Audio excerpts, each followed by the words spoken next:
भगवान श्री कृष्ण ने मानव रूप में जन्म लिया था और भगवान श्री कृष्ण ने अपने जीवन में कई प्रकार के चमत्कार किए हैं। लेकिन भगवान श्री कृष्ण यह चमत्कार कैसे करते थे? क्योंकि भगवान श्री कृष्ण ने चेतना के सर्वोच्च शिखर यानी 16वें स्तर को प्राप्त कर लिया था। भगवान श्री कृष्ण ने 64 विद्या और 64 कलाओं में महारत प्राप्त किया था और इसीलिए वे चमत्कार कर पाते थे। हम भी चमत्कार कर सकते हैं यदि हमें इन कलाओं का ज्ञान प्राप्त हो जाए। तो आइए जानते हैं कि यह 14 विद्या और 16 कलाएं कौन सी है। तो मित्रों, विद्या और कला में अंतर होता है। विद्या दो प्रकार की होती है, पराविद्या और अपराविद्या। इसी के अंतर्गत कई प्रकार की विद्याएं होती हैं। इसी तरह कलाएं भी दो प्रकार की होती है, पहली सांसारिक कलाएं और दूसरी आध्यात्मिक कलाएं। सबसे पहले हम विद्याओं के बारे में जानते हैं। विद्याएं हिंदू धर्म ग्रंथों में दो तरह की विद्याओं का उल्लेख किया गया है। पहली है पराविद्या और दूसरी है अपराविद्या। इस पराविद्या को लौकिक और अपराविद्या को पारलौकिक विद्या कहा जाता है। दुनिया में ऐसे कई संत या तपस्वी हैं जो इन विद्याओं को किसी न किसी रूप में जानते हैं।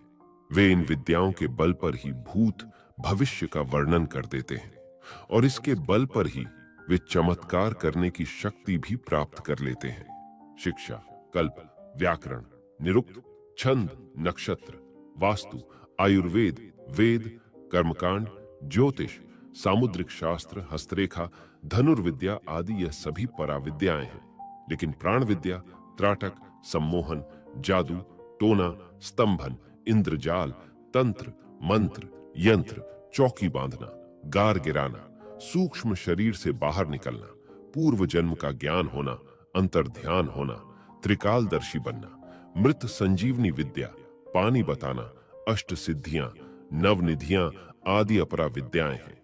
लेकिन मूल रूप से 14 विद्याएं ही प्रमुख है। अब हम कलाओं के बारे में जानते हैं।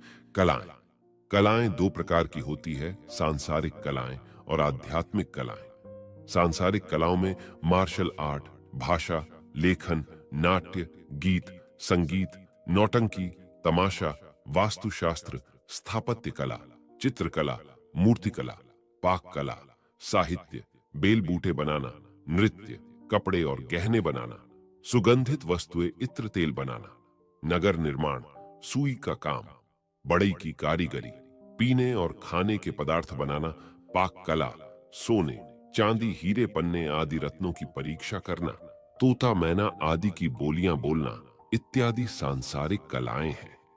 शास्त्रों में 64 प्रकार की कलाएं बताई गई हैं। आध्यात्मिक कलाएं मूल रूप से 16 हैं। उपनिषदों के अनुसार 16 कलाओं से युक्त व्यक्ति ईश्वर तुल्य होता है, या कहें कि स्वयं ईश्वर ही होता है। 16 कलाएं दरअसल बोध प्राप्त आत्मा की भिन्न भिन्न स्थितियां हैं। बोध अर्थात चेतना, आत्मज्ञान या जागरण की अवस्था या होश का स्तर। जैसे प्राणी के अंतर में जो चेतन शक्ति है या प्रभु का तेजांश है, उसी को कला कहते हैं। कला इस बात पर निर्भर करती है कि आपकी चेतना कितनी जागृत है। जिस प्राणी में जितनी चेतना शक्ति अभिव्यक्त हो रही है, उतनी ही उसकी कलाएं मानी जाती हैं। इसी से जड़ चेतन का भेद होता है। जिस प्रकार से प्रतिपदा के दिन चंद्र की कला में कम प्रकाश होता है और जैसे जैसे चंद्र की कला बढ़ती जाती है, वैसे वैसे उसका प्रकाश भी बढ़ता जाता है और पूर्णिमा के दिन चंद्र पूर्ण रूप से चमक उठता है। इसी प्रकार से आत्मा दिव्य और अलौकिक बनती जाती है। आत्मा की कम जागृति को पहली कला, और जब आत्मा अपनी जागृति के चरम पर होती है तो उसे 16वीं कला माना जाता है और 16वीं कला प्राप्त व्यक्ति ईश्वर तुल्य बन जाता है। अब यह 16 कलाएं कौन सी है, इसकी जानकारी प्राप्त करते हैं। प्रश्नोपनिषद में महर्षि पीपलाद हमें इन 16 कलाओं की जानकारी देते हैं। सबसे पहली कला है नाम। जब आत्मा ने अपने आप को अभिव्यक्त किया और इस जगत और ब्रह्मांड की रचना हुई, तो सभी तत्वों और पदार्थों को एक नाम मिला और नाम के साथ रूप और गुण भी जुड़े हुए होते हैं। हम किसी भी व्यक्ति, वस्तु या पदार्थ को नाम, रूप या गुण से जानते और पहचानते हैं। यह आत्मा की सबसे पहली जागृति है। जब व्यक्ति इस जगत में आता है तो उसे विविध रूप दिखाई देते हैं, विविध गुणों की अनुभूति होती है, जैसे कि ठंडी, गर्मी, पीड़ा, आनंद इत्यादि। और उसको विविध नाम सुनाई देते हैं, पत्थर, पेड़ पौधे, रमेश, सुरेश। बस यही आत्मा की पहली जागृति या पहली कला है। इसके अंतर्गत सभी नामधारी, गुणधारी और रूपधारी जड़ और चेतन पदार्थ का समावेश होता है। दूसरी कला है लोक। अब जब व्यक्ति जन्म लेकर इस दुनिया में आता है और थोड़ा बड़ा होता है तो वह अपने मोहल्ले, गांव, शहर, राज्य, देश और दुनिया की जानकारी प्राप्त करता है। एक प्राणी भी बड़ा होता है तो अपने इलाके की जानकारी प्राप्त करता है। आत्मा की जागृति का स्तर अब नाम, रूप और गुण से बढ़कर लोक तक विस्तृत हुआ, यानी कि वह दुनिया की जानकारी प्राप्त करने लगा। अब तक उसे यह ज्ञान नहीं हुआ है कि वह कौन है और कहां से आया है और क्यों आया है। आत्मा की इतनी जागृति को दूसरी कला कहते हैं, जिसके अंतर्गत छोटे बच्चे, मनुष्य, प्राणी, पक्षी इत्यादि का समावेश होता है। तीसरी कला है कर्म। अब व्यक्ति संसार में आने के बाद अपना कर्म शुरू कर देता है। खाना, पीना, सो जाना, मैथुन करना, बच्चे पैदा करना, लड़ना झगड़ना, प्यार करना। अब आत्मा की जागृति बढ़कर तीसरे स्टेज पर पहुंच चुकी है और इसे आत्मा की तीसरी कला कहते हैं। इस संसार में जन्म लिए हुए व्यक्ति को बस इतना ही ज्ञान है या जागृति है कि मेरा जन्म खाने, पीने, सोने और बच्चे पैदा करने के लिए हुआ है। चौथी कला का नाम है मंत्र। अब व्यक्ति कर्म तो करता है, लेकिन उसे यह ज्ञान भी होने लगा है कि कौन सा कर्म सही है और कौन सा कर्म गलत है। उसे दूसरों को दुख नहीं पहुंचाना चाहिए, उसे दूसरों के हक का खाना नहीं खा जाना चाहिए। मैं सबके साथ मिलजुल कर रहूंगा, मैं दुखी लोगों की मदद करूंगा। जब व्यक्ति के ऐसे आदर्श बनने लगते हैं तब उसे मंत्र कहते हैं। आपने कई लोगों को कहते सुना होगा कि यह मेरा जीवन मंत्र है। अब व्यक्ति की चेतना प्राणियों से ऊपर उठ चुकी है। इसके अंतर्गत सिर्फ मनुष्य और कुछ बुद्धिशाली प्राणी ही आते हैं। यह आत्मा का चौथा स्टेज या चौथी कला है, जहां उसे ज्ञान या जागृति होने लगती है कि क्या अच्छा है, क्या बुरा है, क्या सही है, क्या गलत है। और इसी सोच को निर्देशित करने वाली दृष्टि को, आदर्श वाक्य को मंत्र कला कहा जाता है। इस जगत के अधिकतर लोग इस चौथी कला में ही जीते हैं और पूरी जिंदगी उससे ऊपर अपनी चेतना को नहीं ले जा पाते। अब पांचवी कला है तप। अब जब व्यक्ति कहता है कि मैं दूसरे के हक का खाना नहीं खाऊंगा, तो उसे भोजन का त्याग करना होगा और कुछ दिन भूखे भी रहना हो सकता है। जब व्यक्ति कहता है कि मैं दूसरों को सुख पहुंचाऊंगा, तो उसे अपने सुख का त्याग करना होगा। जब व्यक्ति कहता है कि मैं सबसे मिलजुल कर रहूंगा, तो उसे अपने क्रोध और हिंसा का त्याग करना होगा। और इसी त्याग को तप कहा गया है। अब व्यक्ति की आत्मा इतनी जागृत हो गई है कि वह जगत के दूसरे पदार्थ, वस्तुओं और व्यक्तियों के लिए तप कर सके। अब वह किसी को दुखी नहीं देख सकता। अब वह किसी के साथ हो रहे अन्याय को नहीं देख सकता और इसीलिए दूसरों को सुख पहुंचाने के लिए अपनी बाह्य और आंतरिक चीजों का त्याग करता है। उसी को पांचवी कला तप कला कहा गया है। छठी कला का नाम है वीर्य, यानी ऊर्जा या शक्ति। अब व्यक्ति को लौकिक और अलौकिक शक्तियों का ज्ञान होने लगता है। जैसे कि वह मिलजुल कर रहने लगा तो उसे सामूहिक शक्ति का ज्ञान हुआ। उसने कानून तोड़े तो कानून की शक्ति का ज्ञान हुआ। इस राजा से लेकर देश और दुनिया की शक्ति का ज्ञान हुआ। उसे शारीरिक और मानसिक शक्तियों का ज्ञान होने लगा। इस त्याग, तपस्या और साधना की शक्तियों का ज्ञान होने लगा और उसे आध्यात्मिक शक्तियों का ज्ञान होने लगा। और इस शक्तियों का ज्ञान होने से वह चेतना के छठे स्तर यानी 6 कलाओं वाला बन जाता है। सातवीं कला है अन्नम। जगत का कोई भी प्राणी प्रमुख 3 कार्य करता है। पहला है खाना खाना, दूसरा है मैथुन करना और तीसरा है सो जाना। सरवाइव करने के लिए अन्न और जल उसकी सबसे पहली प्राथमिकता है और उसी को प्राप्त करने के लिए वह सारी जिंदगी संघर्ष करता रहता है और खाने के कई विकल्प पैदा करता है। जो आत्मा जागृत नहीं है वह सिर्फ खाने के लिए ही जीवन जीती है, और कई लोग तो सिर्फ स्वाद के लिए ही खाना खाते हैं। उनके लिए खाना जीवन टिकाए रखने के लिए नहीं, लेकिन स्वाद प्राप्त करने के लिए है। लेकिन जब आप आत्मा की सातवीं कला प्राप्त करते हैं तो आपको स्वयं ही पता चलने लगता है कि कौन सा खाना आपके लिए उचित है और कौन सा खाना आपको नहीं खाना चाहिए। आपको ज्ञान होने लगता है कि आप खाना क्यों खा रहे हैं।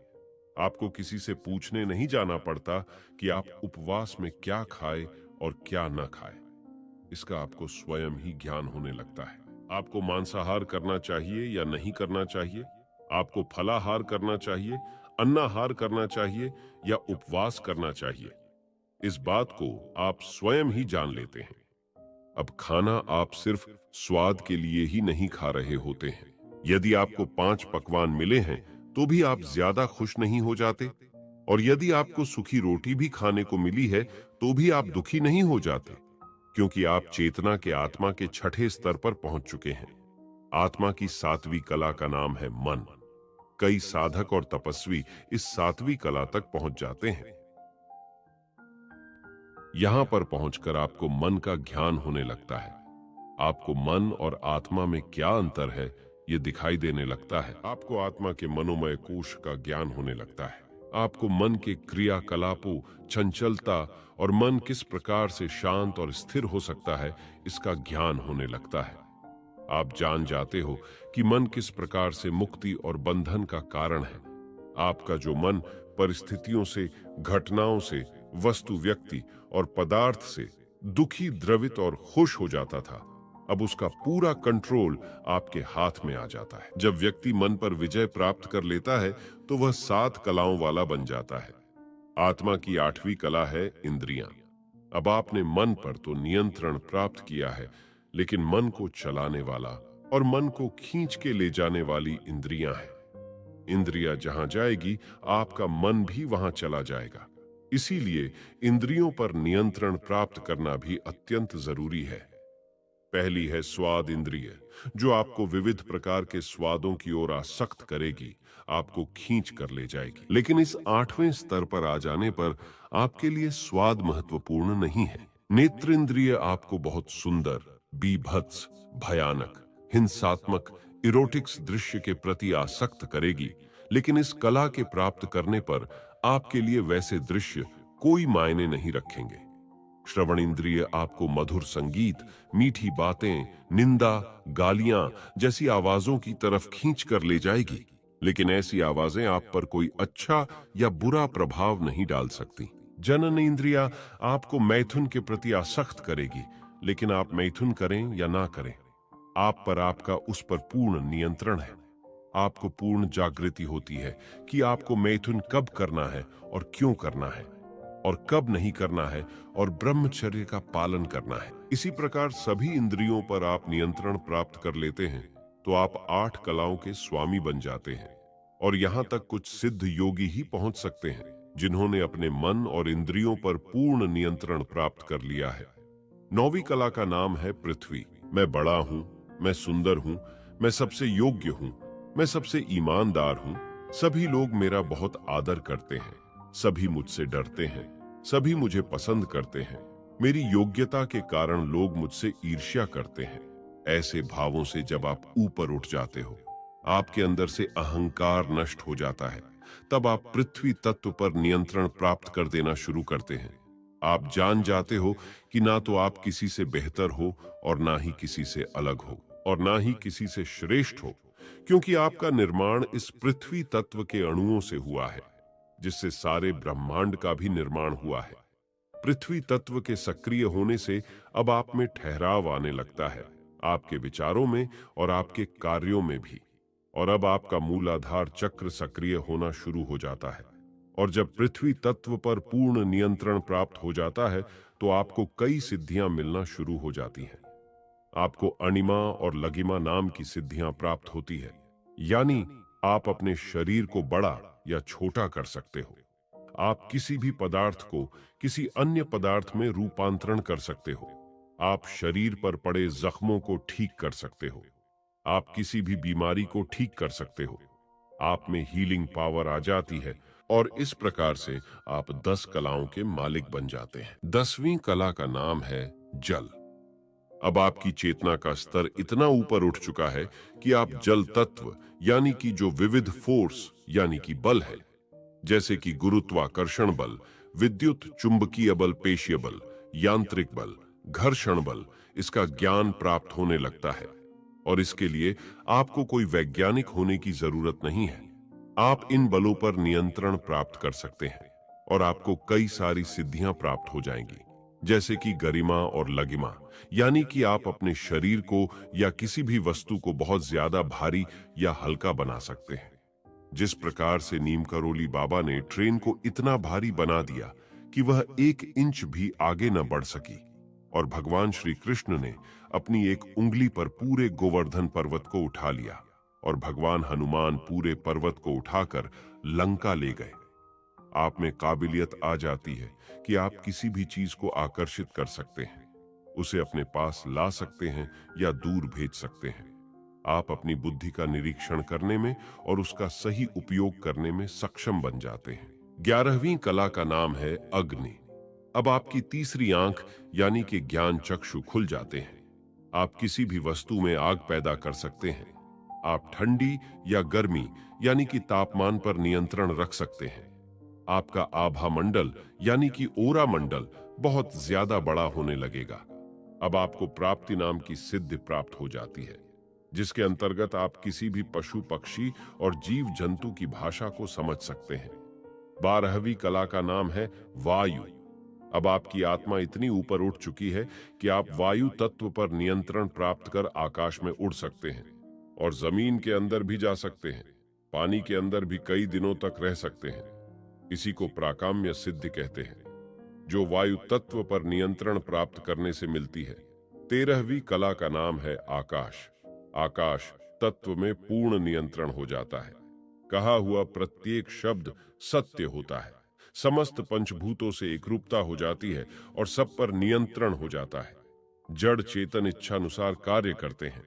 इन 13 कलाओं पर नियंत्रण प्राप्त करने के बाद मनुष्य भगवान बन जाता है। अब उसकी आत्मदृष्टि इतनी विकसित हो चुकी होती है कि वह कोई गलत कार्य कर ही नहीं सकता। उसका एकमात्र लक्ष्य ही बच जाता है और वह है जगत का कल्याण। सारे संकल्प विकल्प का अंत हो जाता है। 14वीं कला का नाम है श्रद्धा। अब व्यक्ति को उसे परम तत्व में अपार श्रद्धा या कहे कि विश्वास बन जाता है, या कहे कि वही वह परम सत्य बन जाता है। उसका समय पर नियंत्रण हो जाता है। देह वृद्धि रुक जाती है अथवा अपनी इच्छा से होती है। व्यक्ति सर्वव्यापी हो जाता है, एक साथ अनेक रूपों में प्रकट हो सकता है। वह पूर्णता अनुभव करता है। वह मृत्यु पर नियंत्रण प्राप्त कर लेता है और उसे इच्छा मृत्यु प्राप्त होती है। व्यक्ति हजारों वर्षों तक जीवित रह सकता है। 15वीं कला का नाम है प्राण। इस कला से युक्त पुरुष में व्यक्त अव्यक्त की सभी कलाएं होती हैं। यही दिव्यता है। व्यक्ति दिव्य प्रकाश रूप बन जाता है। ऐसा कुछ भी नहीं है जो व्यक्ति रूपी भगवान ना कर सके। ये बहुत ही उच्च कोटि की आत्मा की जागृति है। 16वीं कला का नाम है ईशत्व। इस कला को प्राप्त आत्मा कारण का भी कारण हो जाता है। यह अव्यक्त अवस्था है। अब व्यक्ति अपना स्वयं का लोक बना सकता है, ब्रह्मांड बना सकता है। वह व्यक्त भी हो सकता है और अव्यक्त भी बन सकता है। अब उसमें और परम तत्व में कोई अंतर नहीं रह जाता। तो मित्रों, आपने इस प्रस्तुति में आत्मा की 16 कलाओं के बारे में जाना, जिसे महर्षि पीपलाद ने हमें प्रश्नोपनिषद में बताया है, जो आत्मा की जागृति के अलग अलग स्तर हैं। यदि आपको हमारी ये प्रस्तुति पसंद आ रही